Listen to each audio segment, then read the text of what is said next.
Merry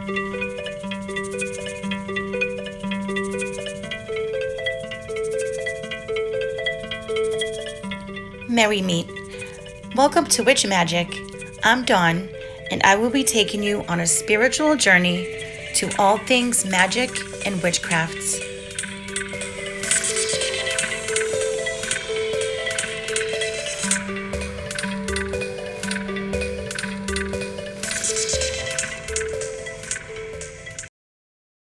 Hello everyone. Welcome back to another episode of Witch Magic. Today we are talking about Ostara and Journaling. So I don't know if you noticed, I'm sure you do, but I'm sitting in a different place in my home right now. Kind of testing it out.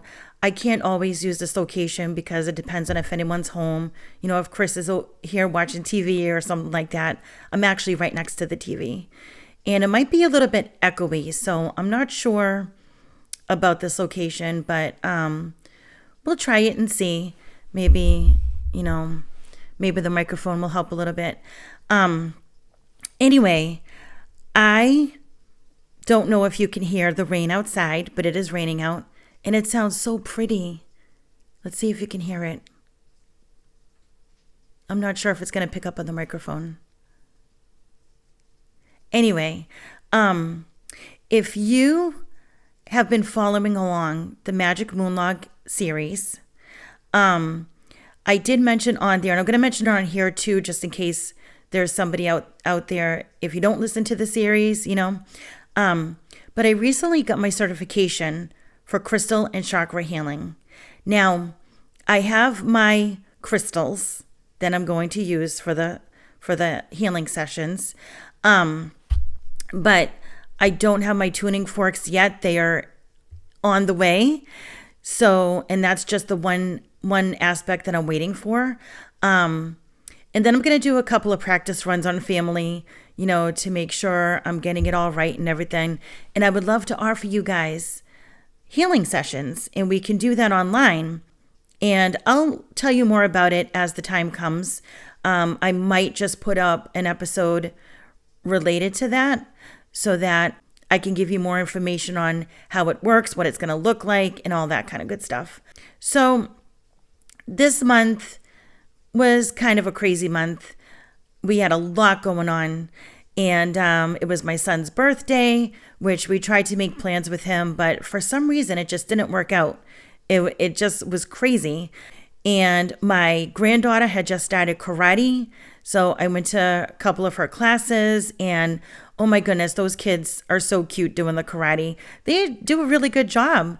I'm really proud of my granddaughter, and I hope she sticks with it because I really enjoy that a lot. And I think it really helps them with confidence and discipline and balance and all that good stuff. You know what I mean? And one of the things that I said about it was, like Mr. Miyagi says on the Karate Kid, you don't use it as a weapon. You want to know it so that you don't have to use it, pretty much. You know what I mean? If that makes sense. And I love the Karate Kid movies, the original ones with Ralph Macchio, and the series Cobra Kai on Netflix. Anyway, yeah, so it's pretty much self-defense, right? If you need it, you know it, but you don't use it out of hatred or anger. You know what I mean? Which is how the Cobra Kai people did anyway, right? If you know that movie. So anyway, let's go ahead and get on with our topics of the day. So it is now Ostara season. All right, coming up as the release this episode, it's going to be a few days before. But I wanted to share with you a few poems that I found online. All right, this first one is called Ostara, and it's by Raven Willow Rune. I love that name. Follow me to the distant hill. Listen to the sounds of the whippoorwill. Birch trees budding, spring has come. The Caliac season now is done. Ostara walks this fecund land. Lambs are birthing, fed by hand. Flowers bloom, the air smells sweet. wheat is growing, there's bread to eat. Children chase the mad March hare. Follow the clues to the eggs in his lair. Painted eggs, chocolate and buns, sticky, iced, and hot cross ones. This is a time for new beginnings, planting bulbs and tending seedlings. A time when we discover anew the love the goddess has for me and you. Isn't that beautiful? I love that a lot. If you are new to the craft, okay, new to witchcraft, new to paganism, Wiccan, whatever, and this might sound a lot like Easter, painting eggs and the lambs, the rabbit, all that stuff. That's because Christians got these traditions by pagans, okay? So Ostara is the spring equinox. It's the first day of spring. But Easter also has a lot of those same traditions. And some pagans and Wiccans do celebrate Easter along with their families. I don't celebrate it religiously. When my kids were younger, we used to do the baskets and all that kind of stuff. But now, we'll have dinner at our family's house. The kids will find eggs, and usually my parents hide money in them. You know what I mean? Sometimes they'll put little goodies in them and stuff. I want to find eggs with money, right? Anyway, so, it's just kind of like a gathering, a get-together. We have a good meal. We get the kids, my grandkids, something nice for Easter, little gifts and stuff like that, maybe some treats. And they usually, we paint eggs. I love doing the painting of the eggs and eating them afterwards. I love it, and this might sound kind of crazy, but I love it when you crack a hard-boiled egg that's been painted. All right, you're about to eat it. And there's a little bit of the paint inside the egg. I love it. It doesn't taste different, but I just love how it's, a little bit colored. I don't know. I'm just weird, so don't worry. But anyway, here's another poem. And I'm not sure who the author is on this one. Like I said, I found these online, but it's called Spring Equinox. From its winter sleep, the earth is awoken. The cycle of nature, true and unbroken. The promise of spring, of life, a new start. To fill you with faith in mind, body and heart. The perfect wheel of nature keeps spinning, with proof that an ending is just the beginning. Rejoice in this season, may it fill you with peace, and may the blessing of nature for you never cease. Nice, huh? And here is a poem called Spring Equinox Blessing, and it's by Stephanie Laird. The cycle of nature, as it changes and shifts, with the vow of spring, nature's greatest gifts. A time of creation, a time of rebirth, where life arises from Mother Earth. New beginnings, an eager fresh start, a chance once again to follow your heart. Rejoice in the promise that the equinox brings. May you find balance and kinship with all living things. All right. And those are the few poems that I found online. Please let me know also what you think about this setting. Do you like this setting a little better? I mean, it has a little more decorative. You can see that's my fairy shelf behind me. All right. And right here is our family tree. It has me and Chris and all our kids' names on it. And right here in this picture frame are lyrics to our wedding song, Groovy Kind of Love by Phil Collins. We love the 80s, so we had to pick an 80s song. And we love Phil Collins. We love Genesis. And that was just a perfect song for us. You know what I mean? And ooh, the rain sounds harder out there now. Can you hear it? So pretty. And it's also kind of funny that I'm recording this right now as we're talking about spring, because, I mean, We do get a lot of rain in the spring, a lot. And it helps to grow the plants and flowers. So, hey, bring it on, right? So let's go over some correspondences of Ostara. And if you keep seeing me looking down, it's because I'm looking at my notes. I'll show you this is my iPad. And that's where I keep all my notes. So now there we go, put it back on the stand. I mean, it just has like a folding thing underneath. I had to fix. Okay. So correspondences. The colors are blue, green, and pinks. So think pastel colors. Okay. Foods include eggs and honey. Crystals include amethyst, aquamarine, and rose quartz. Symbols are baskets, bunnies, eggs, and lambs. Flowers include clovers, crocuses, daffodils, and tulips. Deities are Ostara, Adonis, and Isis. So this would be a great time to do your spring cleaning. I love to do my spring cleaning the weekend of Ostara. Do you know what I mean? Not necessarily on that day. So if you hadn't started your spring cleaning yet, I know probably about a month ago we started talking about spring cleaning and everything like that. So you might have started your spring cleaning. I know I've done a couple of things here and there, and it doesn't have to be all in one day. Please do not, kill yourself over it.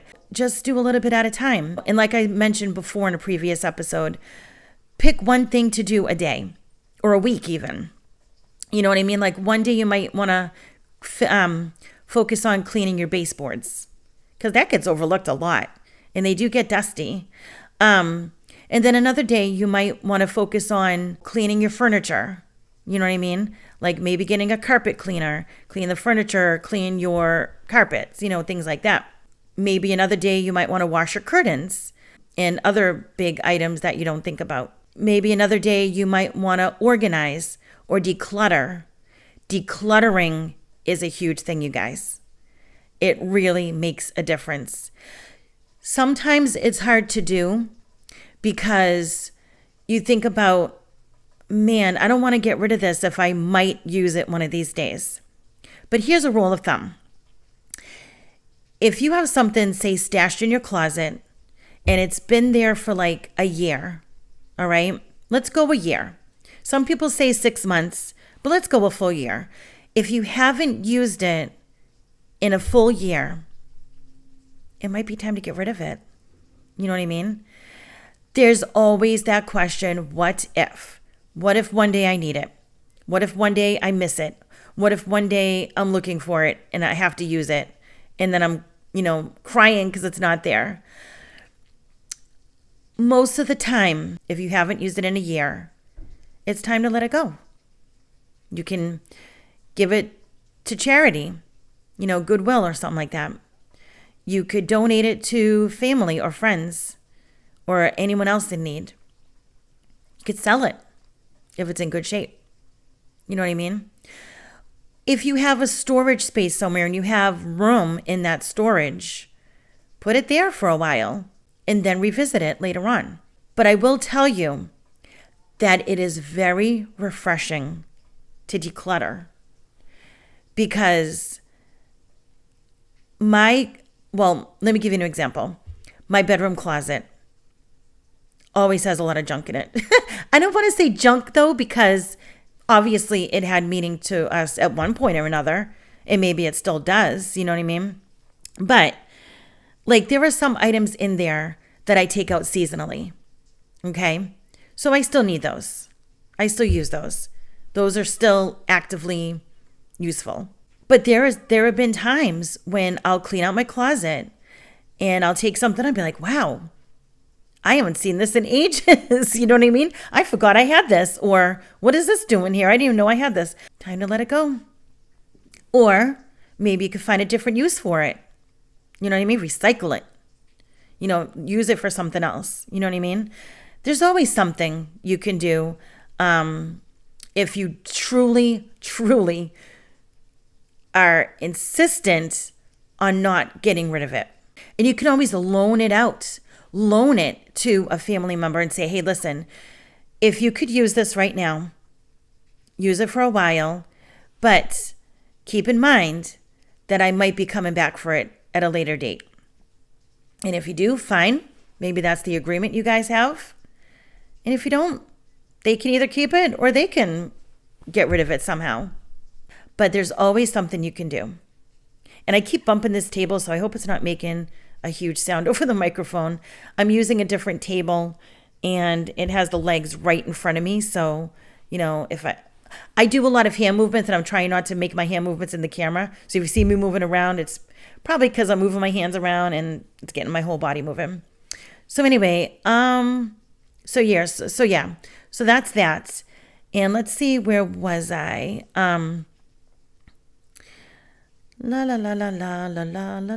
So also, you might want to adorn your home and altar with fresh flowers and spring decor.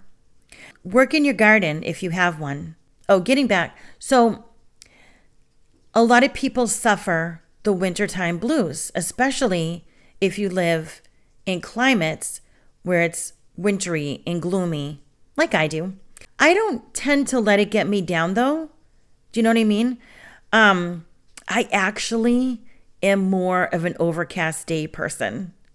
I know a lot of people find that depressing, but I don't know. I, for some reason, do not like the sun beating down on me. I don't like being sweaty. I don't like being overheated. I don't like having to squint my eyes in the sun. I'm not that type of person. You know what I mean? I am an upbeat, bubbly person, as you can probably tell. But for some reason, and I'm not a vampire, although I kind of wish I was, because then I would live forever, right? But do we truly want that? I don't know. And I'm rambling on all over the place, all right? But it's nice because we're having the conversation.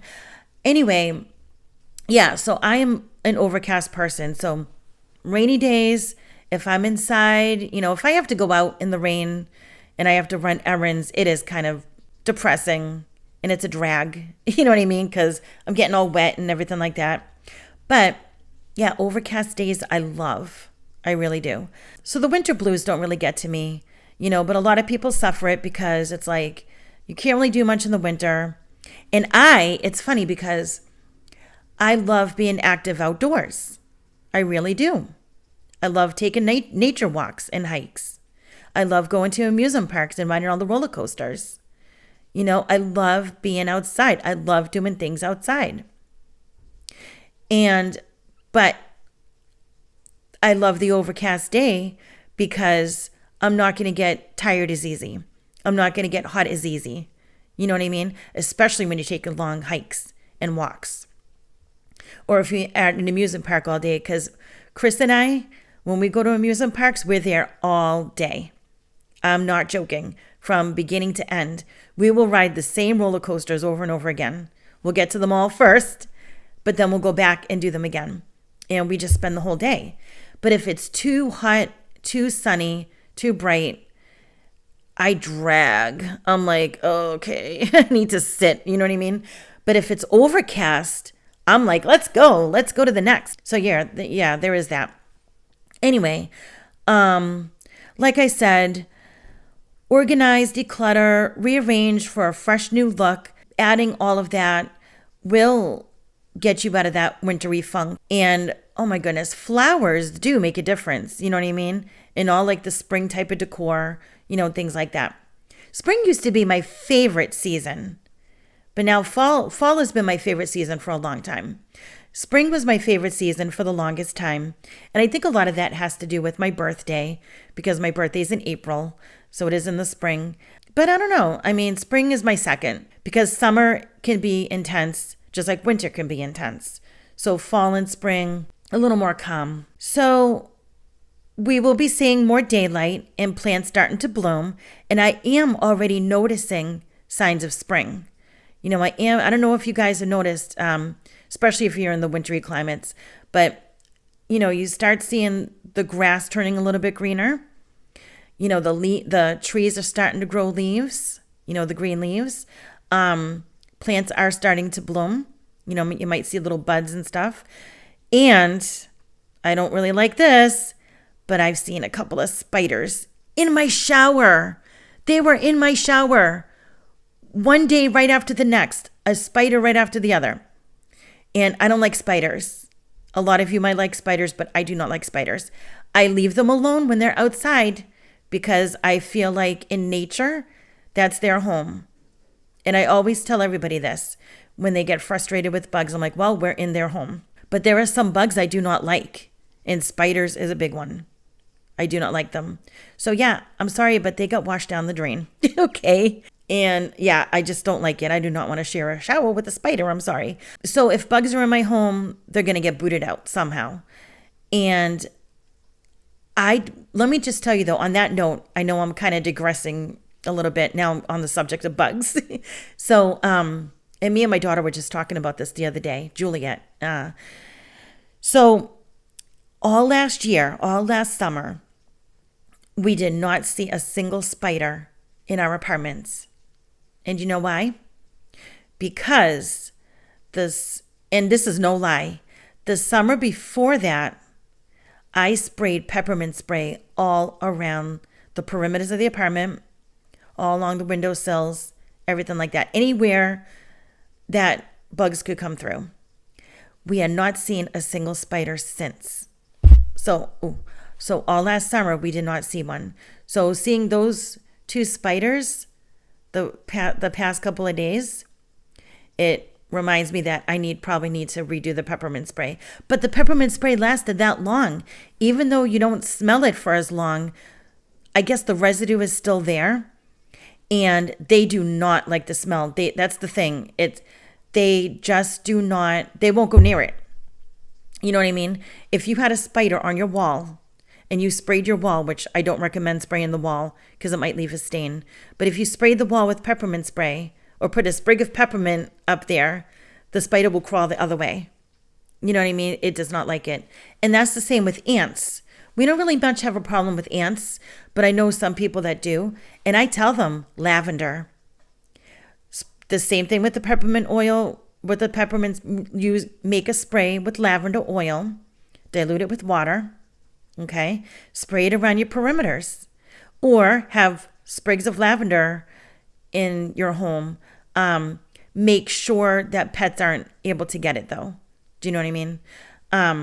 Because I don't know what it would do to them. I think it might be a poison to them. I'm not sure.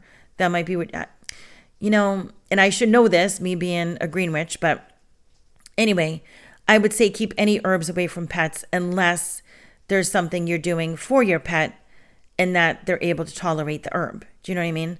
But anyway, if you make a spray, that'll be fine. Spray it around the perimeter, spray it on your windowsills. The lavender will keep the ants away.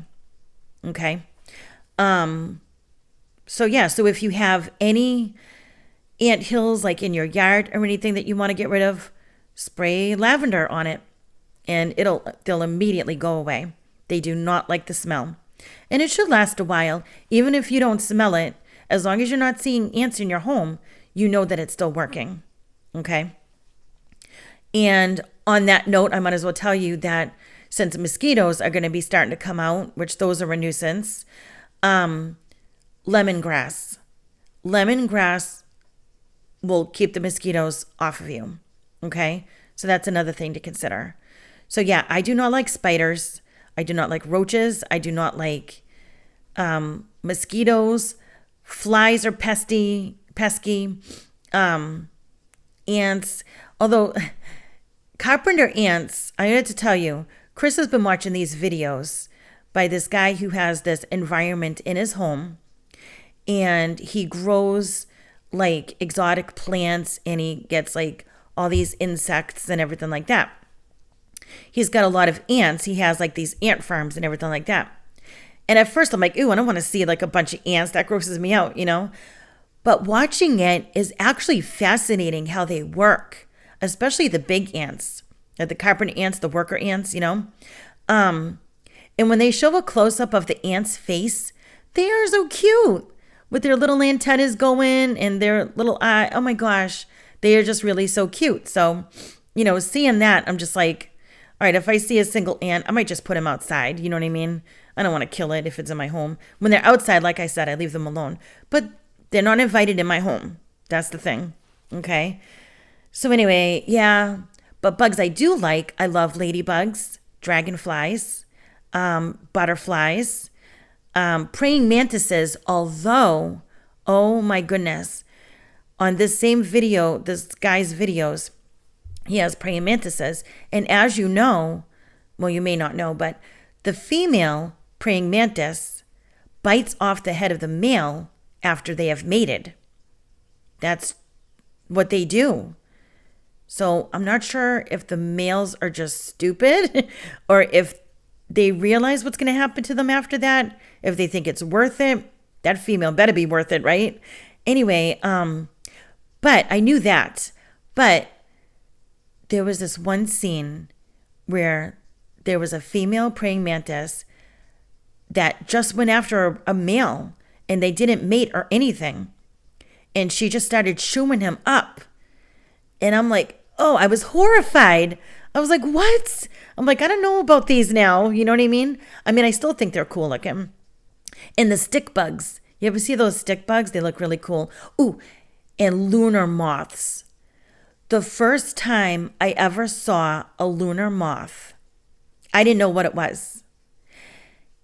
And it looked like something from outer space. I was like, what is that? You know, but they are so pretty. And some beetles, when they have like the different metallic looking colors on them, I think those are pretty as well. And there might be a few bugs that I'm not thinking about right now that I like or don't bother me too much, but yeah. But anyway, moving on, because we were digressing there just a little bit, but I mean, not really, because it does have to do with spring. You know, let's face it, come spring, this is when all the animals are coming out of hibernation and the bugs as well. So there we go. The birds will be coming back from the south, you know, if you're living up north like I am. All right. So, another thing that's really good to do, and this is good for every season, is get out your divination tools, whatever divination tools you have, and ask questions such as, what kinds of changes will the spring season bring to me? Okay. And what goals should I be focusing on? All right. And those divination tools could be your cards, tarot or oracle. They could be your runes. They could be a pendulum. You know, you could ask, with the pendulum, you have to ask yes or no questions though. You could scry, you know, anything. Use your psychic circle board, you know, whatever divination tools that you use. All right.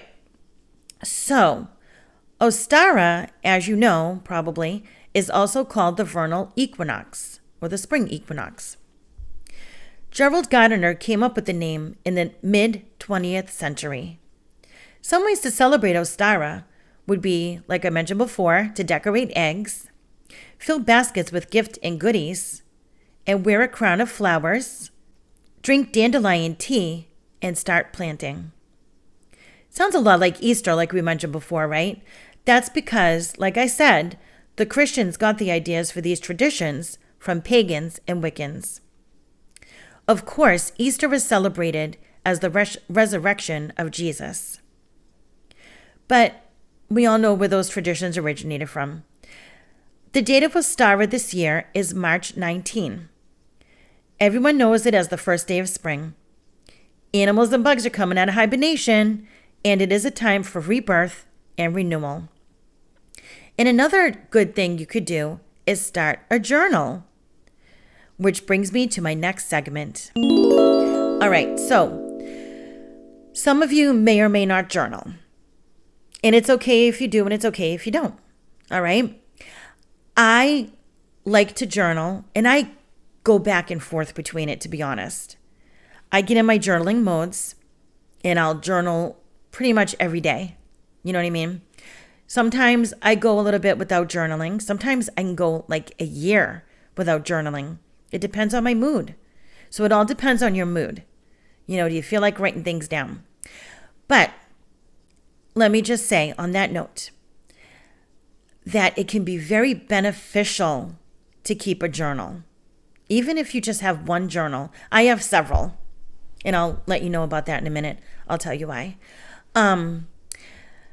Journaling can be very helpful because something might happen, all right? Something might happen that is uncommon to your everyday life. There might be some significance to it. And maybe you might not know what the significance to it is at that moment. So that's why it's a good idea to jot it down, because that way you can go back to it later on and you might have that aha moment where you'll go, wow, okay, this makes sense now. All right. So one of the types of journals I like to keep is an everyday journal, right? That's what most people do. You just have your own journal, and I don't have all my journals right next to me, but I will show you one of my journals. This is pretty cool. It's a Harry Potter journal. All right. And I'm not going to show you the inside because it's personal, but that's where I jot down thoughts. Maybe I was sad about something that happened this day, or maybe I was really happy about something that happened that day. Maybe something happened that, something new. Like, for instance, I will give you a little example. Like when Chris and I first met, okay? That was a good memory. I'll always remember it in my mind, but you never know, you might forget one little detail. You know what I mean? Like, what was I wearing that day? What was he wearing? And when I write in my journal, I put all the details. I really do. Because the way your brain works is that it files all your memories. Think of a filing cabinet, okay? You have your filing cabinet. You might have your little folders in there. And each folder might have a theme, okay? So one theme, for example, and this is kind of a stupid example, but say flowers, okay? There are many different types of flowers out there, many different colors, everything. So you have this file filled with flowers, and in it is every flower that you've ever come across in your life. That is instilled in the back of your brain, in this file, in that one particular folder. All right? So there's many. So think about if you come across one of these flowers again, and you haven't seen it in a long time, but you know you've seen it before. Your brain is trying to think, all right, what is the name of this flower? I know I've seen it before. I know I knew the name of it at one point in my life. It's still in your brain. All right? You just have to find a way to get to that file cabinet, get to that folder, and look for that particular flower. You know what I mean? Sometimes that's hard to do because your brain has many different file folders in it. You know what I'm saying?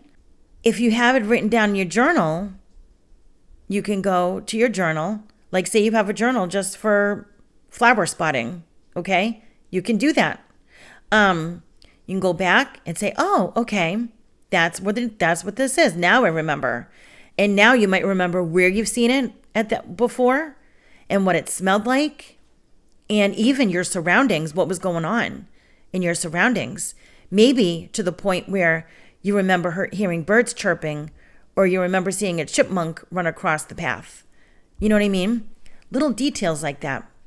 I like to think of journaling as kind of like writing a story, but it's a story of what I just went through. So think about when you watch a movie or you read a book. You want to know every little detail that's going on so that you understand what's going on for the duration of the film or the book, right? So yeah, it's always a good idea. So that's my everyday journal, where I just kind of jot down things that I feel have significance. You know what I mean? Just, everyday events. Well, not exactly everyday events. Like, I'm not going to write down if I do the same thing, if I have a routine. I brushed my teeth this morning, whatever.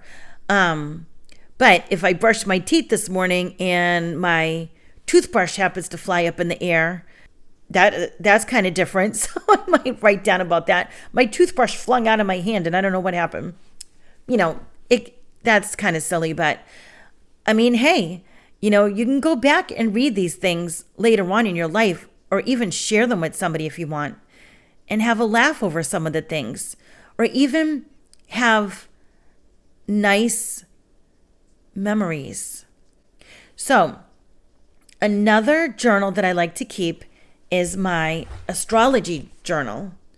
This is pretty much a notebook it's an actual notebook. It's lined pages notebook. But look at the cover. Isn't that cool? That's perfect for astrology. This is the book that I write every weekend to prepare myself for the Magick Moonlog episodes. Okay? So I do my research. I go through my astrological calendars and my books and all that kind of stuff. And I write down all my notes. Okay? I'll even give you a little glimpse inside because it's not like a personal, but I'll give you a little glimpse inside. Just those are all my little notes of what I write down for the Magick Moonlog. All right.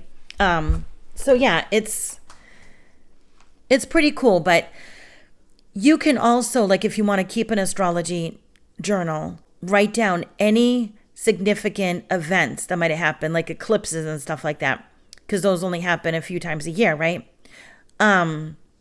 Or like comets, which happens every once in a while. Or, if you saw the space station fly by, or you saw the Starlink satellites go by, which is cool. I've seen that once, and it is pretty cool. You just see the line of satellites just flying through the air. So stuff like that. And if even like, when I give you the advice on the Magick Moonlog episodes, it's what could be happening this week because of these certain events, right? Planets being aligned a certain way, or the aspects and stuff like that, maybe something happened to you on one of those days that was in the advice, or you read it in your horoscope, or you saw it in your birth chart and you were like, oh, wow, that really did happen. Or you could write that down. You know what I mean? Anything like that, really. Another journal I like to keep is a dream journal. I don't have that one right here, but I'll show a picture. Dream journals are really good to have. Just a word of advice, because sometimes you may wake up from a dream and you might be like, whoa, what just happened? You're just coming out of that dream, okay? And you're remembering the details. It is imperative to write it down immediately as soon as you can, because there is a good chance that you will forget, or you will forget important details. All right? I don't know how many times I've woken up from a dream that I was like, that was weird, or whoa, what did that mean? Or did that just happen? Things like that. And if I don't write it down and I want to tell somebody about it later, like say I want to tell Chris, you won't believe the weird dream I had. I don't remember when it's time for me to tell him. Because say he's at work all day, or I just come home from work and I'm just like, oh, this dream I wanted to tell you about, I don't remember. So if I wrote it down, I can read it back to him. Or even for my own self. Listen, there has been times when I've had premonitions in a dream. And I didn't know it was a premonition. I just thought it was a dream. And there was one, I don't know if I want to go into the details about it because it is upsetting. There is one very bad dream that I had. And I woke up from it. And I was kind of in a sweat. I was nervous about it.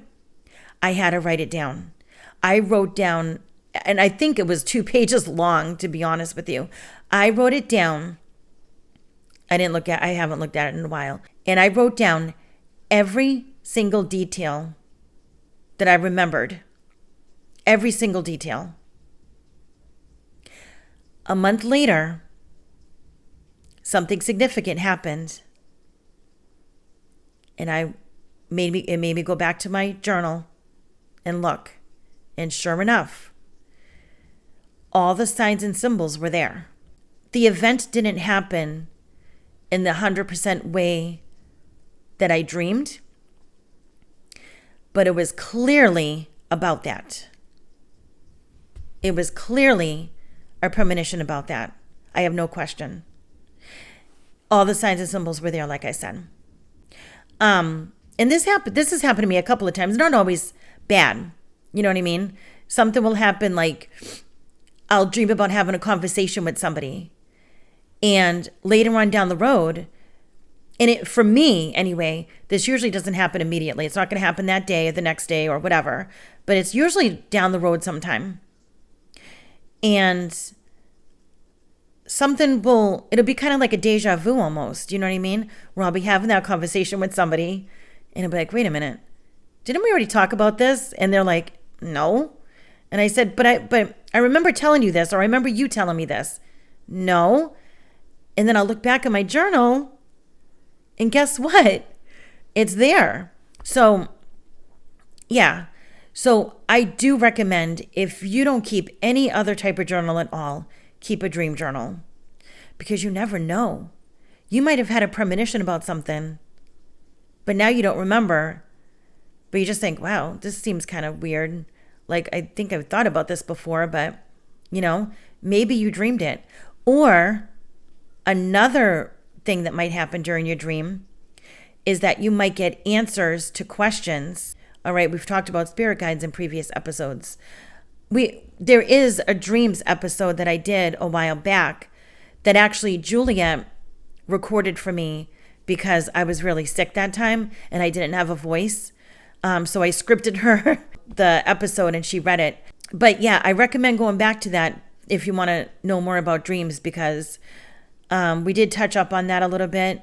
And, she did mention the types of dreams and how we dream and why dreams are so important. And so anyway, getting back to, you might get answers.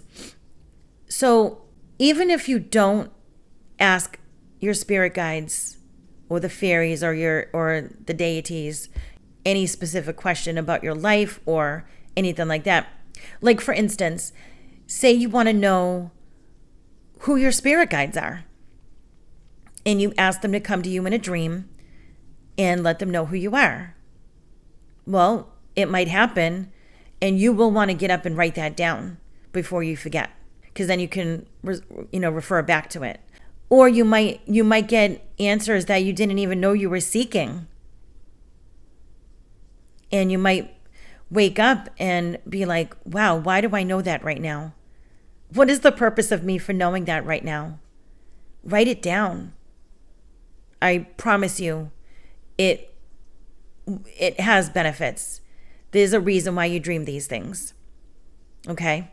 No matter what the reason is, whether it's a premonition, an answer you need, whether you're seeking it or not, or it does have some kind of significance. Our dreams do have a significance, and they're usually in the form of symbols. All right? So write all those symbols down.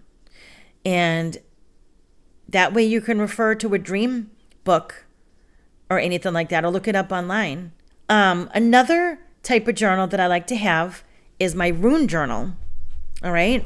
This is another Harry Potter book.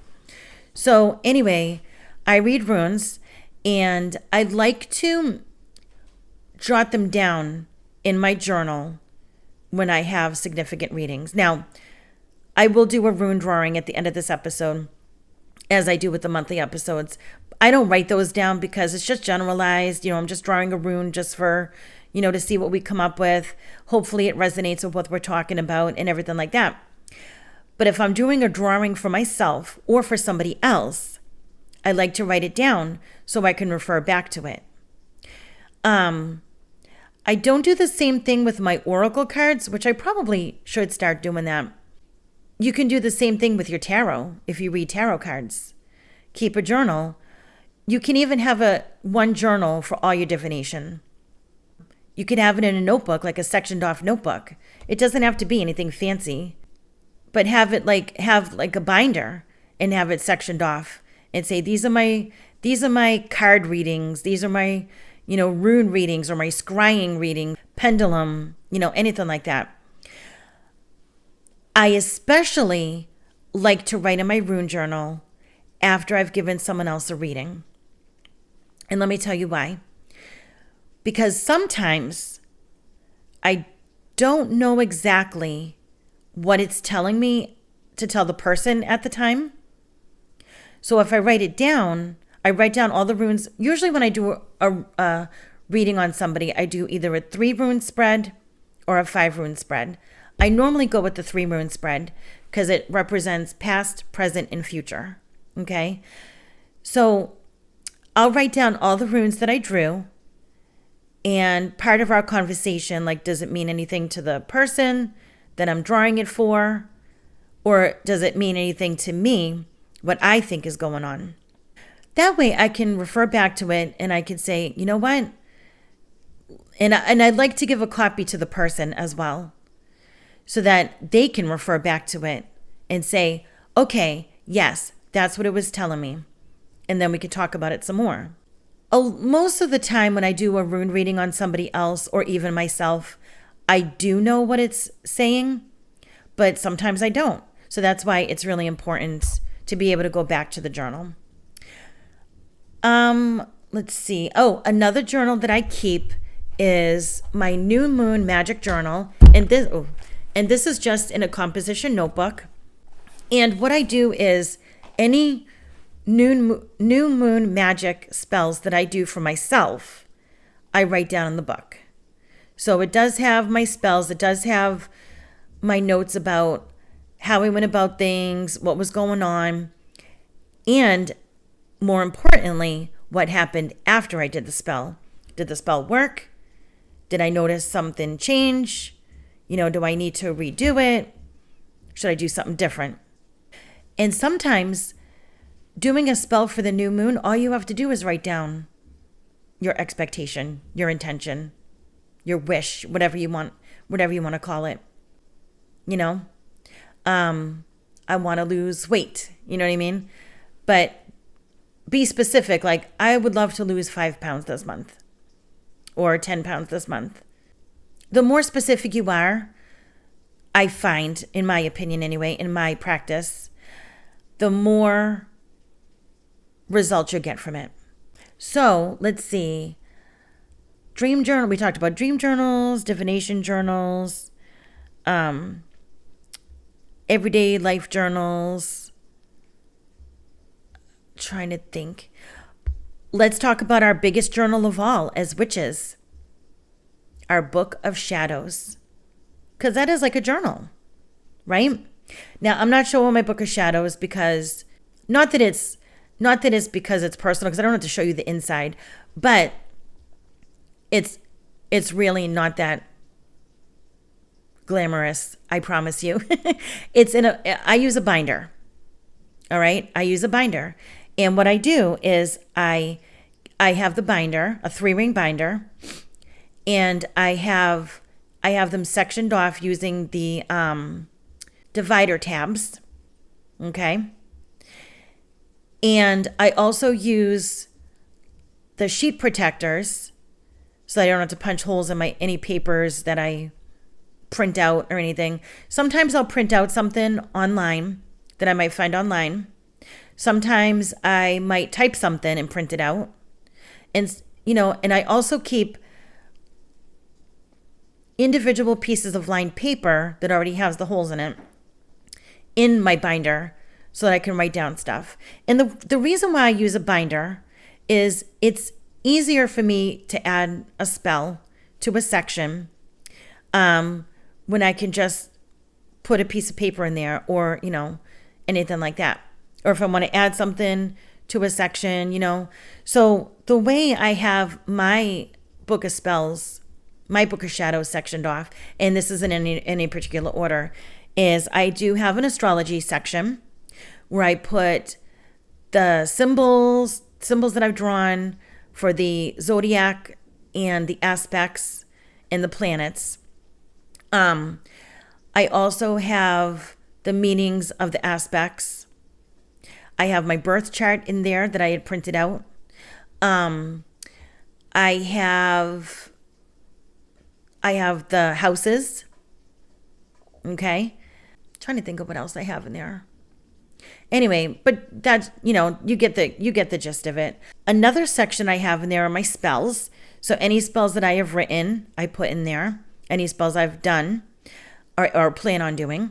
And sometimes I might write notes. Like if I had done a spell, I write the outcome, or I might write, how did this feel?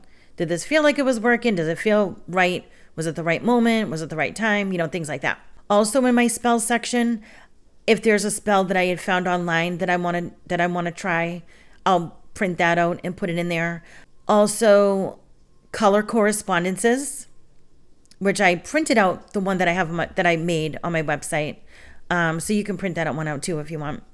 Color correspondences, what color candles to use, colors of your birth signs, different things like that. I have a section for herbs, what herbs I have used, what herbs that are good for certain things that in my life, things like that. Notes about how that worked with working with herbs, specific herbs that I've worked with. I have a section on the chakras. So I had made a poster that I put on my website. You can print that out too if you want. I printed that out, put it in there, what all the chakras mean, the chakra colors and all that kind of stuff, what they're good for, what they do. And yeah, and there's more, but you get the idea. Sectioned it off and you can do whatever you want for your Book of Shadows. A lot of people like to have, a nice looking, witchy looking journal, which those are really cool looking. And I don't have one of those and I wish I did. But I don't know, for me anyway, the binder makes sense because it is a lot easier for me to be able to take out stuff, put stuff in, rearrange it if I need to. But that's your preference, whatever you want to do with it. So there are so many things that you can have journals for. And yeah, I do have a little collection of journals, but you can simplify it and condense everything into one or two journals. And you can get journals at like the dollar store or even like cheap ones at Walmart or something like that or Target. They don't have to be super expensive unless you want it to. If you want those super cool gothic looking or witchy looking journals out there. There are also journals out there and I do have one that I don't have right here with me, that have writing prompts. And I love those a lot because it gives you ideas of what to write about. And there's something that you might not think about that you could write about. And who knows, you may be able to write a book about it one of these days. Actually, yeah, you get back and get all your journal stuff together and write a memoir. That would be cool. But yeah, so you could have a journal for every aspect of your life, every witchy aspect of your life. If you keep journals, let me know what types of journals you keep or what you plan on doing with them. What kind of journals you do plan on keeping. How does that work for you? What do you hope to accomplish with it? All that good stuff. And on that note, let's draw a rune. All right, so I could show you my bag of runes now that I'm doing these videos. That's pretty cool, huh? All right, so I am feeling in the bag. And this is me feeling in the bag for the rune. And the way I know when it's the right time, like right now, is that my fingers will start to tingle. All right, I've drawn the rune of Tawaz. That's what it looks like. Okay, so here's the book. This is what the book looks like. Now listen, this is a very old rune set. This book came with the runes. I've had this for a long time, and it's by Ralph H. Blum, and it is amazing. I love it. I have always been so drawn with this rune set. I don't think I'll ever change it, honestly. There are some really pretty rune sets out there, but I prefer this one. These are my runes. Anyway, so page 120. All right.